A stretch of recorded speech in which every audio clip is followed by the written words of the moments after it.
Hello friends, स्वागत है आपका यूट्यूब चैनल ज्ञान V71 में।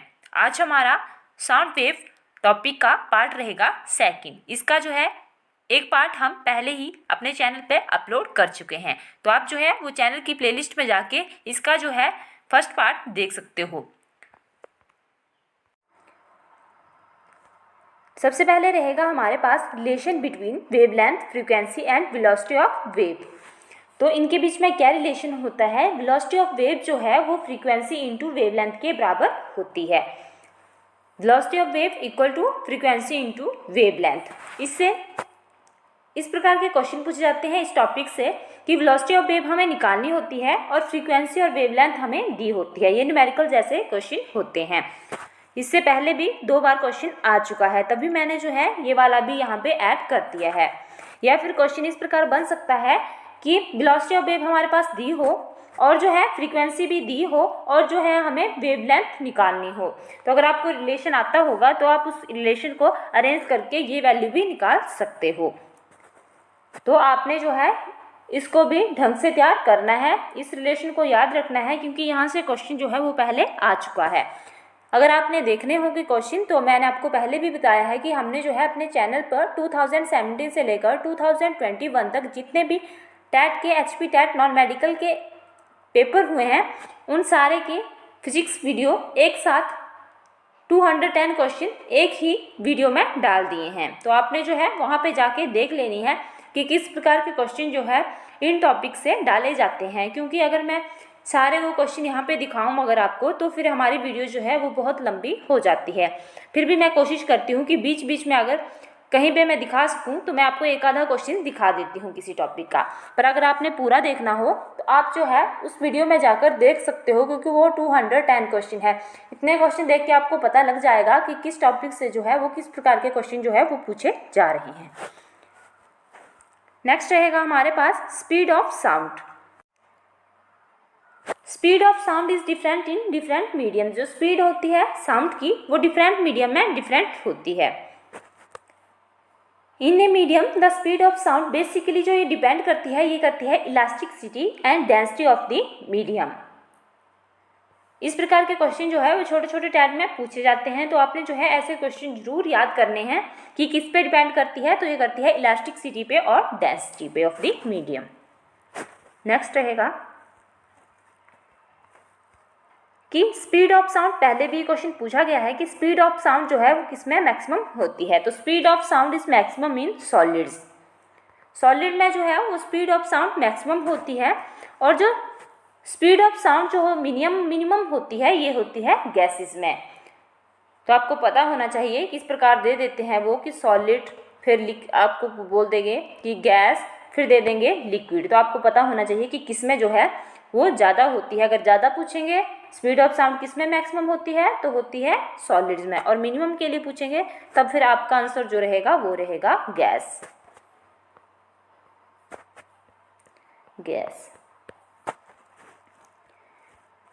ये आपने वेरी इंपॉर्टेंट करके जो है ये दोनों क्वेश्चन अपनी कॉपीज पे लिख लेने हैं। यहाँ से मैं बताती हूँ, वहाँ पे जो है इन्होंने एग्जाम्पल देके पूछा हुआ था क्वेश्चन टैट के पेपर में। अभी मैं आपको दिखाती हूँ कि किस प्रकार का क्वेश्चन जो है वो पूछा गया है। ये है क्वेश्चन,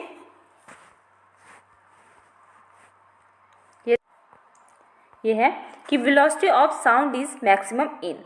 तो यहाँ पे क्या रहेगा इसका आंसर? स्टील। वो मैंने आपको बता दिया कि जो सॉलिड्स होते हैं उनमें जो है वो स्पीड ऑफ साउंड जो है वो मैक्सिमम होती है। तो अगर आपको आता होगा तो आप जो है आसानी से इस क्वेश्चन को कर सकते थे। अगर आपको पता होना चाहिए कि कौन कौन सी चीज़ें जो है वो सॉलिड्स में आती हैं, कौन गैसेस में आती हैं और कौन जो है वो लिक्विड में आती है। तो आपका आंसर रहेगा इस क्वेश्चन के लिए velocity of sound is maximum in, तो ये होती है स्टील में।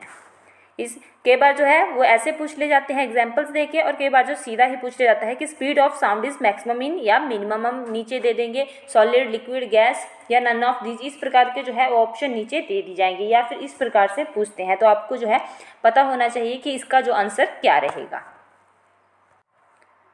उसके बाद रहेगा कि when sound enter from one medium to another medium it is.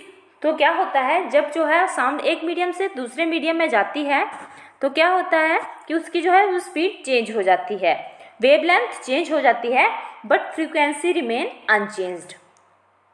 तो क्या होता है, उसकी स्पीड भी चेंज हो जाती है, उसकी वेवलेंथ भी चेंज हो जाती है, परंतु जो उसकी फ्रीक्वेंसी है उसमें कोई फर्क नहीं आता है, वो वैसी होती है, वो वैसे ही रहती है।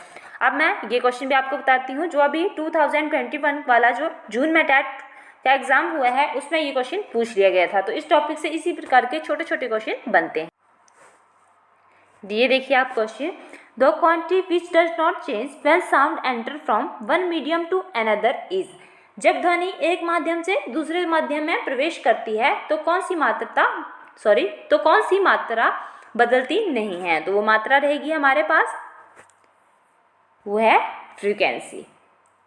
फ्रीक्वेंसी जो है वो चेंज नहीं होती है। मैंने आपको अभी बताया कि जो वेवलेंथ है वो भी चेंज हो जाती है और जो स्पीड है वो भी चेंज हो जाती है, पर जो हमारे पास जो आवृत्ति होती है, फ्रीक्वेंसी होती है, ये चीज़ नहीं होती है। तो ये कौन सी मात्रा रहेगी, क्वांटिटी रहेगी, तो वो रहेगी हमारे पास फ्रीक्वेंसी।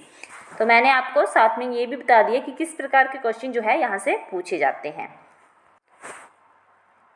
तो आप अपनी कॉपी पेन को लिख लिया करो साथ साथ में, अगर आपने नोट्स बनाने हों, क्योंकि अगर आप नोट्स बनाते रहोगे तो फिर जब आपका लास्ट टाइम में टेट नज़दीक आएगा तो आपको रिवीजन करने के लिए ये अच्छा रहेगा। करना जिसको आसानी से याद रह सके वो तो वीडियो से भी कर सकते हैं। तो आपने याद रखना है कि स्पीड जो है, जब जो है साउंड एक माध्यम से दूसरे माध्यम में एंटर करती है तो उसका जो है वो स्पीड चेंज हो जाती है, वेवलेंथ चेंज होती है, बट जो फ्रीक्वेंसी है वो चेंज नहीं होती है, वो वैसी की वैसी ही रह जाती है। उसके बाद in a medium the speed of sound is independent of frequency. Next जो हमारे पास रहेगा वो यहाँ से भी क्वेश्चन बनते हैं कि effect of pressure on speed of sound, कि क्या प्रभाव पड़ता है प्रेशर पे स्पीड ऑफ साउंड। तो आपने जो है ये देखना है यहाँ से, speed of sound is independent on pressure, मतलब स्पीड ऑफ साउंड जो होती है वो डिपेंड ही नहीं करती है प्रेशर पे। तो इसके मतलब आपको मैं बताऊं तो the speed of sound is independent of pressure, that speed remain unchanged by the increase और डिक्रीज ऑफ प्रेशर।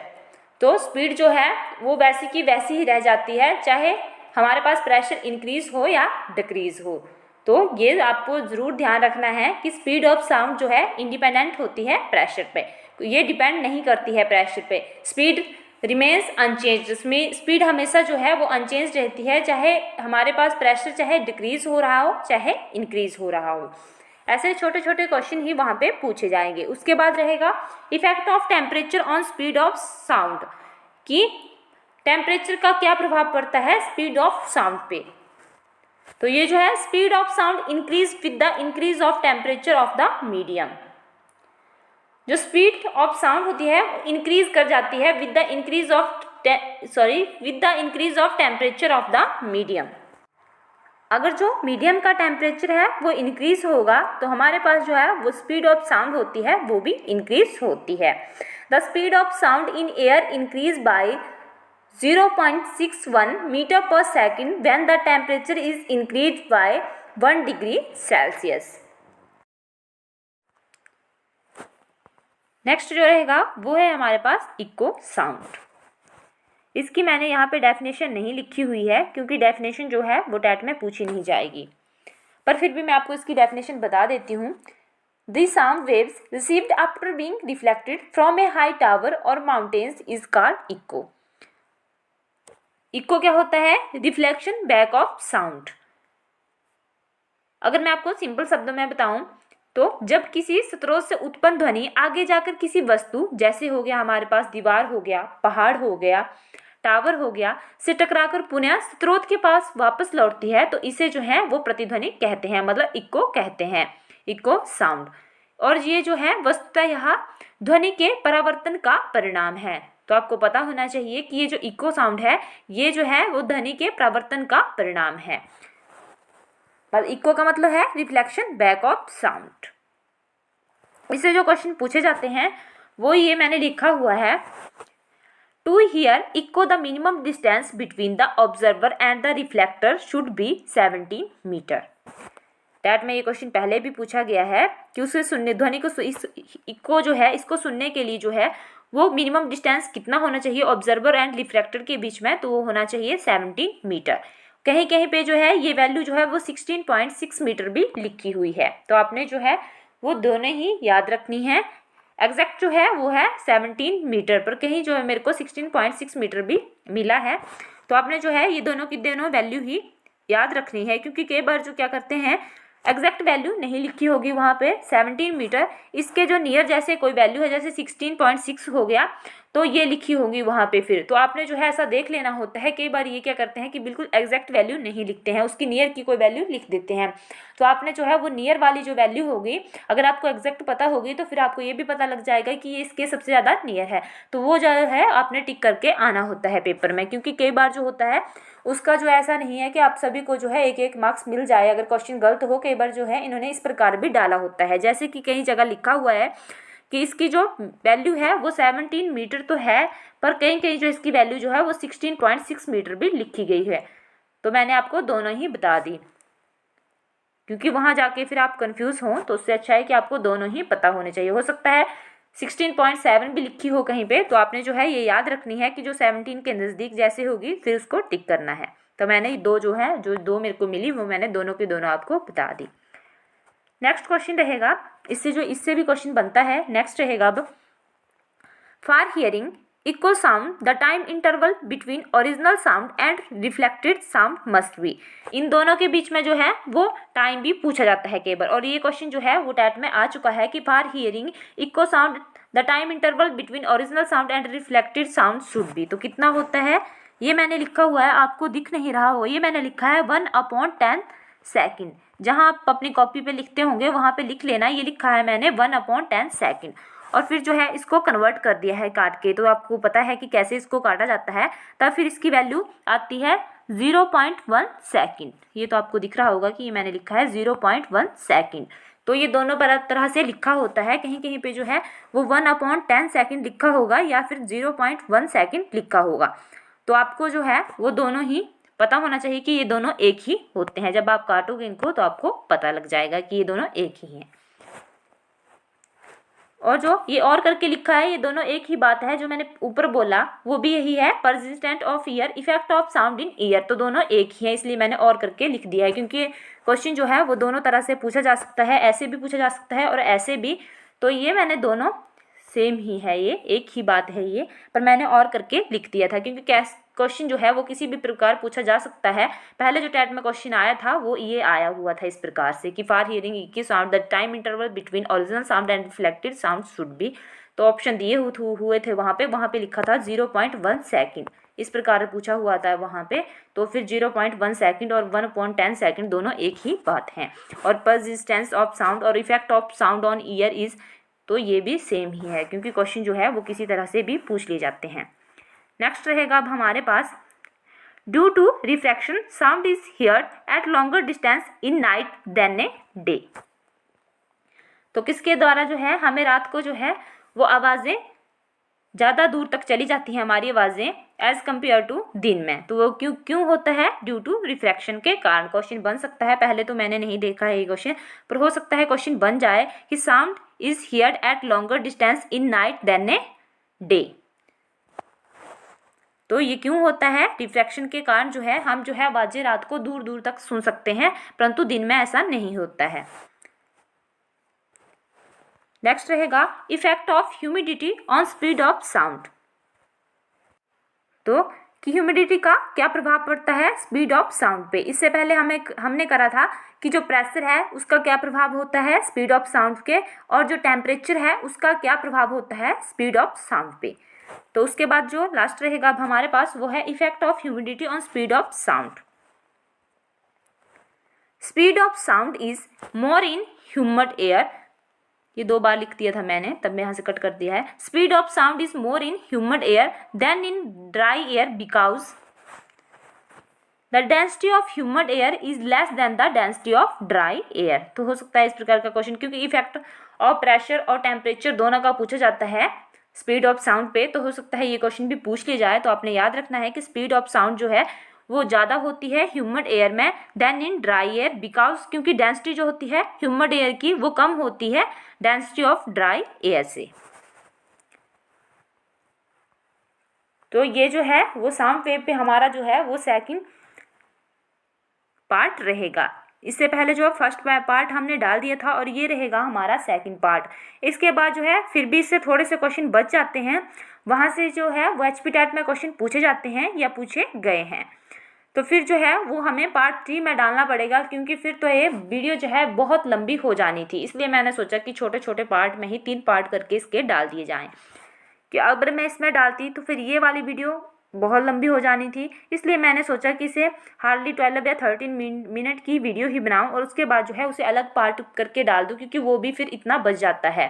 10 मिनट की वीडियो तो बच ही जाएगी वो भी। तो इसलिए जो है मैं सेकंड पार्ट जो है इसका यही डाल रही हूँ, इतना ही पार्ट 2 करके। इसके बाद जो है पार्ट 3 भी अभी इस पर आएगा। और फ्रेंड्स, अगर आपको हमारी वीडियो अच्छी लगे तो वीडियो को लाइक करें, शेयर करें और चैनल को सब्सक्राइब करना ना भूलें। और जो जिसने देखने हो कि किस प्रकार के क्वेश्चन जो हैं वो फिजिक्स पार्ट में पूछे जाते हैं HP टेट में, तो जो हमने अपने चैनल पे इस पे ही ज्ञानवीर पे प्लेलिस्ट में जाइए, वहाँ पे हमने वीडियो डाली हुई है। वो 210 क्वेश्चन रहेंगे। वो पुराने 7 पेपरों के क्वेश्चन हैं 2017 से लेकर 2021 तक। तो आप जो है 210 क्वेश्चन देख के समझ जाओगे वहाँ पे कि किस प्रकार के क्वेश्चन जो है वो HP टेट में पूछे जाते हैं और जो है किस टॉपिक से पूछे गए हैं और किस प्रकार के क्वेश्चन जो है वो किस टॉपिक से आ रहे हैं। तो आप जिसको देखनी हो तो आप जो है जाएं और चैनल की प्लेलिस्ट में जाकर देखें। वहाँ पे आपको जो है ये वीडियोस मिल जाएंगी। वहाँ पर आपको मैथ की वीडियोस भी मिल जाएंगी। एक जो वीडियो है हमने वो अभी तक केमिस्ट्री की भी डाली हुई है, जल्दी भी है हम उस पर जो है और वीडियोज़ भी डाल देंगे। धन्यवाद।